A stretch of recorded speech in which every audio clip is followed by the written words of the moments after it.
Hello and welcome back to the KCC channel. I'm Rob and I hope you are having a wonderful day today. Today, we're jumping into some malicious compliance. Our first story comes to us from I am Jay, Jay is me.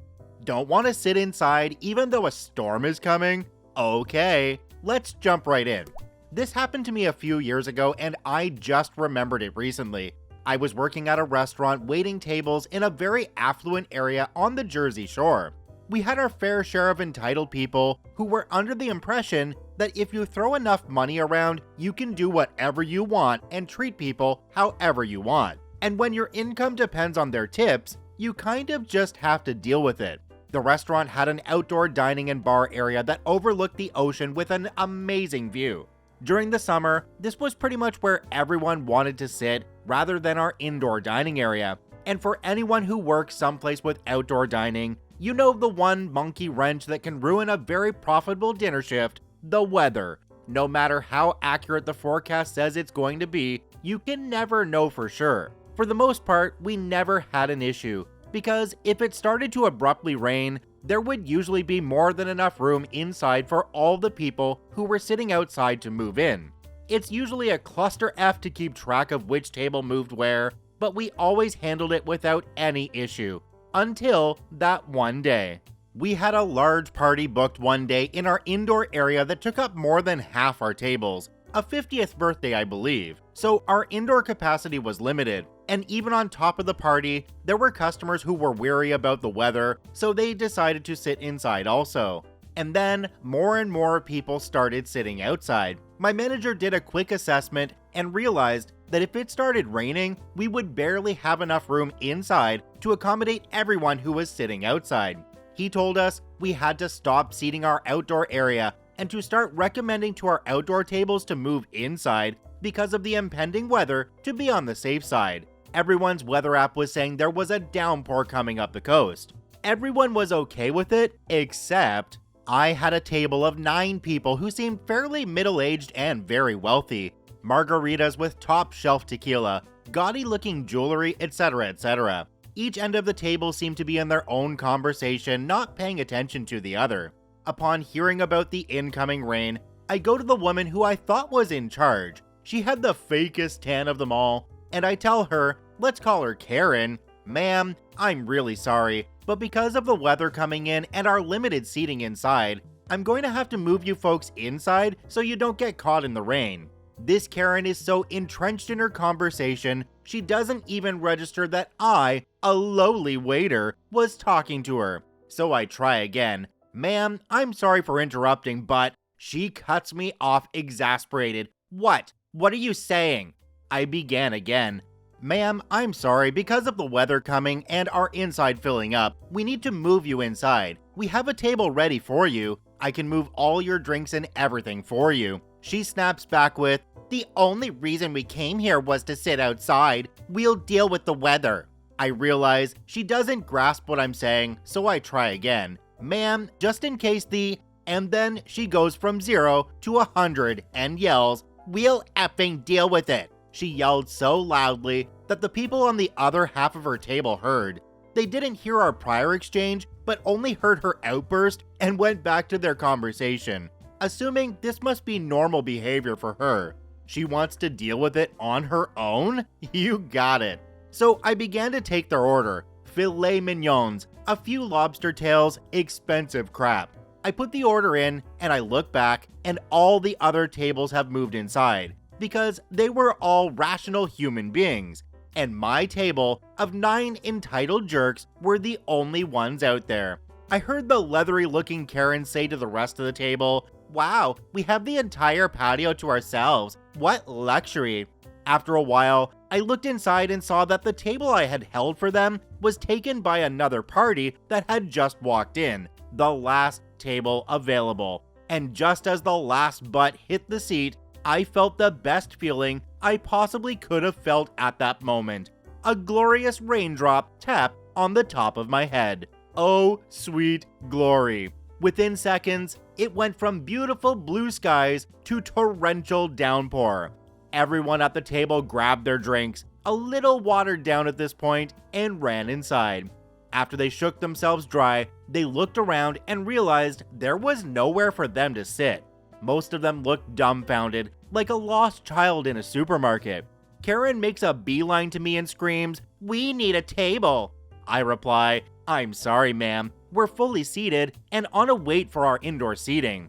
Maybe one table on the waiting list, but a list is a list. "Well, what are we supposed to do now?" she hawked back at me, which led to me so eloquently saying, "Ma'am, as you said you would, you effing deal with it." I air quoted the effing deal with it to really emphasize that that was her response. And as I said that, everyone else at the table realized that was our interaction earlier and Karen had dug their graves.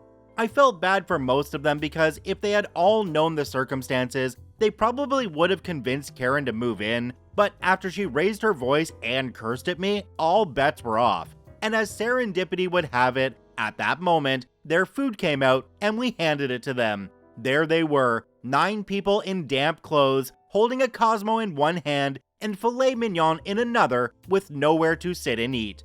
The rest of her party convinced her to just get some boxes for their food and pay their check and leave. As I hand Karen the check, she smugly says, "Well, this will be reflected in your tip." To which I replied, "Ma'am, we implement a 20% tip on parties of 8 or more. It's our policy, and it's clearly stated in our menu." She paid, and then they left with their boxed up food, leaving behind their half-full drinks. Best $60 I ever made. Well, heck, OP, how dare you not stop the rain from falling on Karen's precious head? I absolutely love how you just bee-slapped her right back with the 20% tip already baked into their charge. Wow. Do me a quick favor, have a look down below the video. If that subscribe button's still red, it means you're not actually subscribed to the KCC channel. Please hit that subscribe button for more daily Reddit stories. Our next story today comes to us from Mia Dandier. You want to discuss my hair in a performance meeting? By all means, let's jump right in. About 8 years ago, I used to work as a store assistant in a UK-based chain of electronic stores. The old store manager who hired me was lovely. The new manager who replaced him, Sally, was an arsehole who loved going on a power trip. Not only did she have no technology knowledge to actually help customers, she would have favorites and personally pick on people she did not like. The people were the assistant manager that she was trying to push out, a colleague who was neurodivergent, and myself. I suspect the reason she didn't like me was because she was obese and permanently on some sort of fad diet, whilst I had a weirdly high metabolism and sometimes ate McDonald's for lunch. She shirked her responsibilities at work constantly to go on her phone. None of us were allowed our phones on the shop floor. Took multiple breaks and even went out to get her nails redone during her shift because she chipped one on a shelf. On to the story. The main excuse she used to pick on me was that my hair was untidy. My hair was dry, wavy, and has a naturally coarse texture. Thanks, Mom. I had a shower each morning, clean uniform, and brushed my hair before work, which is all that I was willing to do for a minimum wage job. After receiving 2 uniform warnings for my untidy and unhygienic natural hair, the third warning resulted in a performance review meeting, aka try not to get fired. I was very depressed at the time and did not have the energy nor resources to find another job. Plus, I liked my colleagues, who were onto her BS, so I didn't want to leave at the time.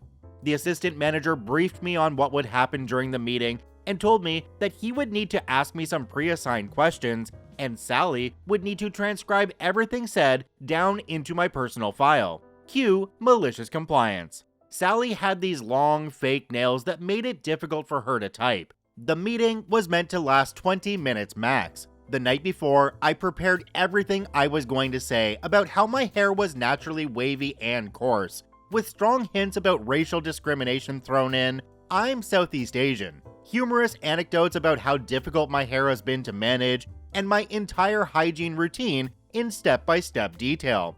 I even brought my hairbrush with me. I answered all questions in protracted detail using the full extent of the English language and thesaurus.com, and watched her struggle to keep up with the dialogue and ask us to slow down in order to type everything, including the words pubic hair head. that I used to describe my own hair texture. After over an hour of this and me running out of material and adding colorful flourishes, she called for a break. The assistant manager pulled me aside at the break and told me she was furious. We resumed the meeting after the break, and she proposed that I tie my hair into a ponytail going forward, which I agreed to as she was red in the face from anger, and I was struggling to maintain my straight face at that point. I never got another uniform warning after that. Myself and the assistant manager reported her to HR, resulting in the store being audited twice in 3 months. A few months later, I left. A couple of years later, the company went bust. Sally is still a store manager, but somewhere else. I'm now a risk manager with bright purple hair at an employer that pays well and doesn't care about my hair, only my quality of work. It never ceases to amaze me how many different subreddits there are on Reddit for all different kinds of things. And in the comments of this one, there was many mentions of a subreddit called r/curlygirl, which has many suggestions on how to deal with all those curls that you might have. So OP's now been sent this one so that they can take care of their curly hair in a way that won't make it a big poof. Our next story today comes to us from Abe30303. Oh, you want my files today? Sure, let's jump right in. I was litigating against a large corporation pro se in federal civil court, and literally all of my discovery was stuff that the company I was suing had given to me in a lower court. Now, mind you, this is federal court, so since I knew all my evidence for the case had to come from that company, I didn't give over the file since they already possessed it. Their attorney tried to get sanctions. Judge told me to just send them the file by the deadline. So on the last day, literally on the 11th hour, I fully complied with the federal order mandating that I send in my whole discovery package. I sent the 400 pages via email, certified mail, and fax. Here's the kicker. I had virtual fax while the law firm had a traditional fax machine. For those of you who do not understand the implication of this, a traditional fax machine can only hold 150 pages, while digital fax service is literally unlimited. Traditional fax machines will throw an error if the machine runs out of paper. Digital fax service will reattempt a delivery until the fax service or machine transmits a code indicating success. And traditional machines, FYI, are SLOW. Several hours into the next day, I got a call from the opposing counsel asking me to stop sending them the same 150 pages. The law firm had exactly one fax machine. Every time the fax machine ran out of paper, a bored paralegal would stop by, fill the hopper with more paper, and walk away. Problem is that this tied up the machine all day, and the firm was left unable to receive inbound faxes until my job was complete. I couldn't stop the faxes because it was the third-party fax service that was the problem. I got more calls, increasingly pleading and frantic in tone, and had to explain the situation. Because the fax service was digital and nobody was aware of the limitations physical fax machines had, they didn't put a limit on the number of attempts to resend the fax. Because maybe no one in their right mind will send 400 pages in this day and age of email. So this law firm literally had no choice but to either shut down their fax line for the few days that it took the fax service to fix their code, or pay a paralegal big bucks to do nothing but babysit the fax line and continuously refill the hopper through my 400-page fax. Malicious compliance all the way, baby. Don't piss off a software engineer because ruinous problems might arise. Ah yes, this story was just the facts, the whole facts, and nothing but the facts. And OP just stood back at the end and said, "I've no more facts to give. My facts have runneth dry." And on that note, check out all 3 OPs linked in the description down below. I thank you for watching, I hope you have a wonderful day, and we'll see you tomorrow.